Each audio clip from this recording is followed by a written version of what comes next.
So, eto guys, luluto na naman ako ng adobo. Adobong manok na walang kasawaan. Ayan, 'di ba? Pasabi nila, kapag mahal mo, di ka nagsasawa.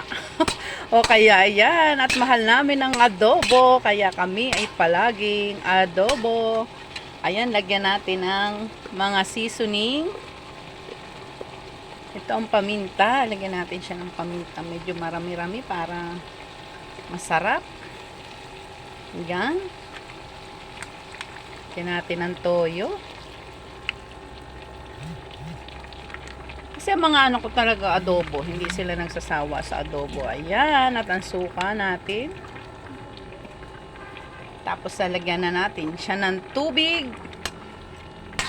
At atin tatakpan muna siya. Konti lang tubig para hindi naman ganun karami ang sabaw niya. Yan.